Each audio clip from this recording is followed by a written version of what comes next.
Hey everyone, Travis from Animen, and today I'll be giving you my top 10 fairy tale characters. Disclaimer, this list was a combination of both my top female and male list, which I wish to release sometime in the future. But without further ado, let's start.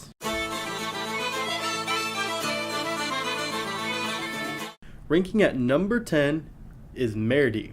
She makes this list at 10 since she is 1. Just adorable, and 2, has one of the few character stories I actually enjoy. Marradi, tagging along with Ultir, she begins to idolize this monster of a human being and starts to develop feelings of comfort and family love from Ultir. Later, Marradi finds out that Ultir killed her parents, and she was pissed at it at first, but all in all, she still loves her like a mother figure, because her mother figure was killed in her life by her. But yeah, 7 years passed, and this little girl turns into the fine and very developed as an anti-hero in the guild known as Crime Sorcière. And how can I say this? She looks badass in her cloak and new attire. However, the reason she makes number 10 is because we never see as much as her as we want to see her. Like, we love that her magic's really cool, but we, just don't get enough lines, and she's not in there as much as we want. Hopefully in the future we get to see Marradi a little bit more. Long time no see, Juvia. Minerva still leaves an effect on me, more than any other villain turned good. Her backstory is a very sad and abusive relationship with her father, but because of this, she has the most realistic story to modern day issues, which is a pleasing in a sense to understand where she comes from. But as I said, average story and backstory, but Minerva is on the list just because I want to see her do good and get away from the past from her father. I love comeback stories, and Minerva deserves a happy ending. Free me from my shame and show me to my death. I've always been weak.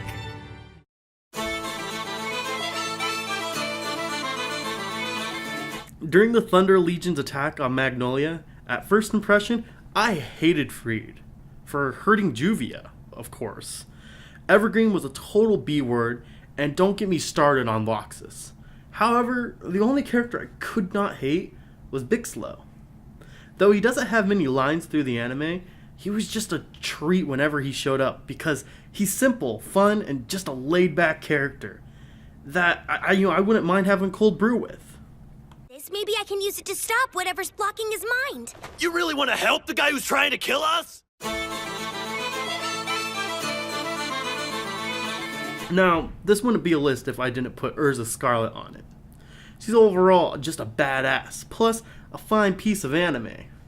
Urza doesn't need any further explaining than, that. I had to put her on this list because she is the most popular female character in the anime.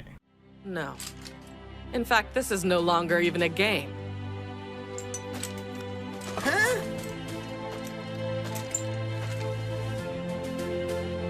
Inside this castle, wait 100 monsters. I choose to challenge all of them.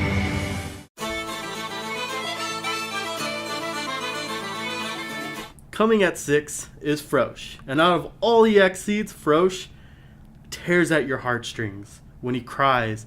And to top off this character, Frosh is partnered with the emo rogue. It just makes Frosh a whole lot better. It's like peanut butter and chocolate. That's how unique but awesome their partnership works. It's like I said, the partner makes the X seed. And in this case, if Frosh didn't have rogue, he wouldn't be as great and lovable as he is in the anime.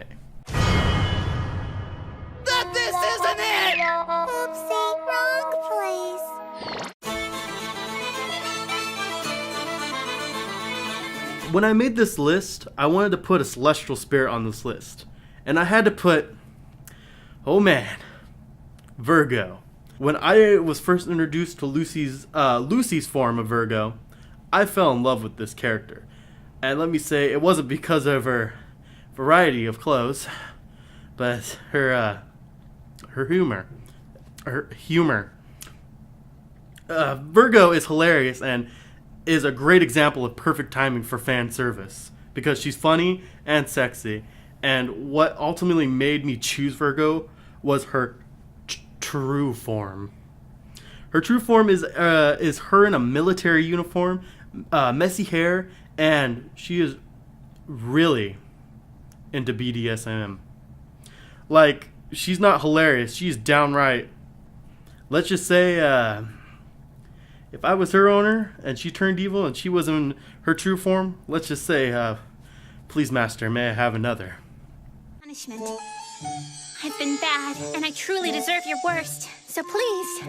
This couldn't possibly be more wrong. Hey, you'll probably need your whip. Would you please stop encouraging her? I'm really looking forward to this. Now let's get to it.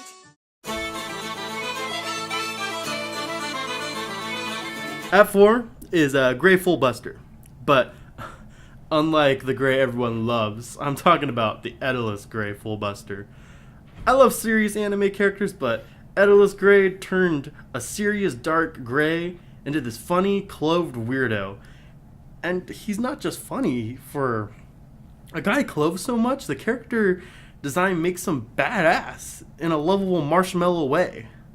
I would love to see more of Edgars Gray since he reminds me of Baymax, and who doesn't love Baymax? Pickup artist. Pretty please, my darling. I'll be a good boy. Will you back off? I already know I'm gonna get shit on this, but Lisanna makes number 3. Why? Because this girl needs some love. And, just hear me out on this. Out of, yeah, I get it. You have, you have Lucy and Natsu, but Lisanna was Natsu's first love, and I just feel like, for story purposes, she deserves Natsu. And I was cool with Lucy being, the backup for Natsu's heartstrings. But then Lisanna came back in and it just totally messed up my whole story. All I'm saying is, Lisanna deserves love. Care about you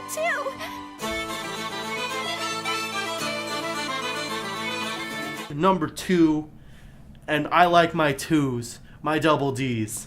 This is a tie for number 2. In the number 2 place is a tie between Kagura and Mary Jane. I'm going to start off with Mary Jane. Mary Jane, just love her backstory. She starts off from this really sweet, innocent character to being this mean teenager rebel to being nice and sweet again. And I don't know what I can say more about Mary Jane. She's just lovable. She's great to look at. And it's not just because they tried to make a fan service out of the character. It's just, she can be scary when she wants to be, and who doesn't want that in a woman? And for Kagura, it's the same thing. She didn't really have many lines, and she wasn't in the anime until towards the end. But every time I seen her on screen, I never got an Urza vibe from her. I got more of she was trying to be the little sister to Urza, even though she knows her history between Urza and Simon, which is a conversation for another day, Simon and Urza, because Urza did some shady shit. But Kagura, she has great reactions when she sees Jalal, and it's just a treat to have her in the series. I don't know, I just love her.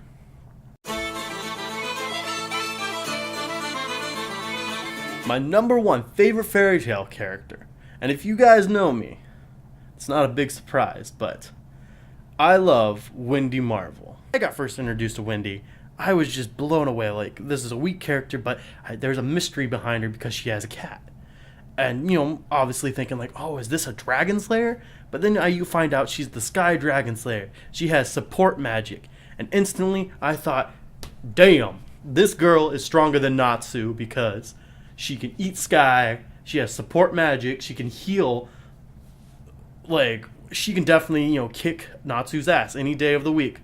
But what makes her great is, I'm going to use Lucy as an example, is she's weak. She's a weak character. And unlike Lucy, where in the anime, we do see her, we do see Lucy, fight back. And she does have a good fight back or uplifting and gets stronger through, but I don't think she gets as strong as Wendy does, because Wendy starts out as this girl who trips and she tries her hardest. Like, it's believable. Her like transition from being a weak character to a strong character is more believable than Lucy's, because Lucy's just felt like, all right, we got to start making Lucy more stronger.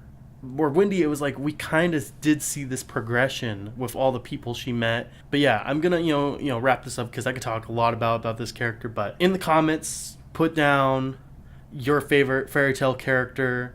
Like, subscribe, check out our other videos, and I'll see you next week.